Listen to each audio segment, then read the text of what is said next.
आपके दर्द का इलाज भी है और आपके सब्र का इनाम भी। अल्लाह ताला फरमाता है, क्या लोग ये सोचते हैं कि सिर्फ इतना कह देने से कि हम ईमान लाए उन्हें छोड़ दिया जाएगा और उनकी आजमाइश नहीं होगी? देखा आपने, ईमान लाने का मतलब सिर्फ नमाज रोजा नहीं होता, बल्कि अल्लाह की तरफ से इम्तिहान भी आता है। कोई अपने बच्चों की बीमारी में आजमाया जाता है, कोई रोजगार के बंद दरवाजों से, कोई रिश्तों के टूटने से और कोई अपनी तन्हाई से, लेकिन सबके पीछे एक ही चीज होती है, अल्लाह का इम्तिहान। सब्र का मतलब सिर्फ चुप रहना नहीं है। सब्र का मतलब होता है दिल से शिकायत ना करना, लेकिन जुबान से दुआ करना।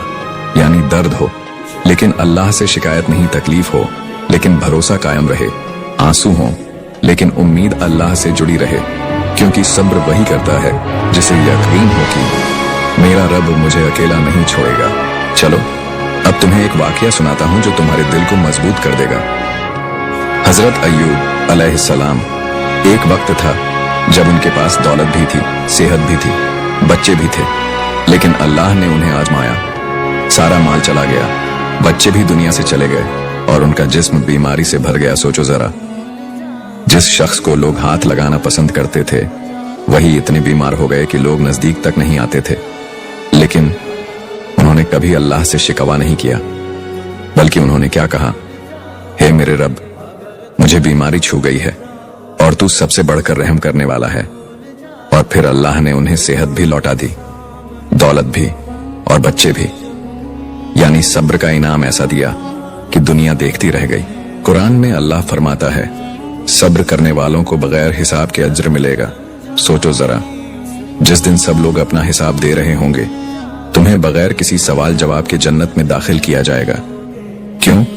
क्योंकि तुमने दुनिया में सब्र किया था, लोगों की बातें सुनी थी, हालात से लड़े थे और फिर भी अल्लाह से उम्मीद रखी थी। ऐसे एक लड़का था, नाम था उस्मान।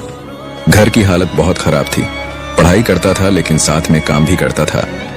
हर रात माँ के लिए दवाइयां लाना और सुबह स्कूल जाना और फिर किसी को कुछ बताना नहीं, क्योंकि उसे यकीन था कि मेरा रब देख रहा है। आज वही उस्मान एक बड़ा डॉक्टर है। क्यों? क्योंकि उसने हालात से हार नहीं मानी, उसने सब्र किया और अल्लाह ने उसका सब कुछ लौटा दिया, इज्जत, दौलत, सुकून।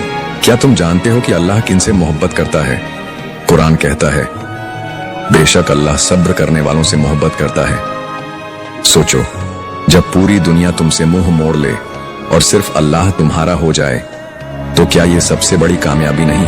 मेरे प्यारे भाई और बहनों, अगर तुम आज तकलीफ में हो, अगर तुम्हारे आंसू रातों में तुम्हारे तकिए को भीगी करते हैं, तो एक बात याद रखना, अल्लाह तुम्हें आजमा रहा है, छोड़ नहीं रहा।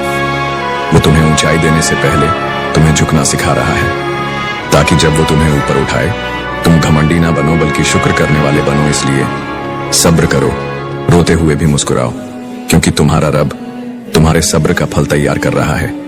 दुनिया में भी देगा और आखिरत में जन्नत का घर भी देगा। कभी अल्लाह से मत कटो, क्योंकि वही सबसे बड़ा इनाम है। अगर ये बात दिल में लगी हो तो इसे अपने दोस्तों तक जरूर पहुंचाओ, शायद किसी की टूटी उम्मीद इससे जुड़ जाए। अल्लाह हमें सब्र करने वालों में शामिल करे और हर तकलीफ के बदले जन्नत अता करे। आमीन।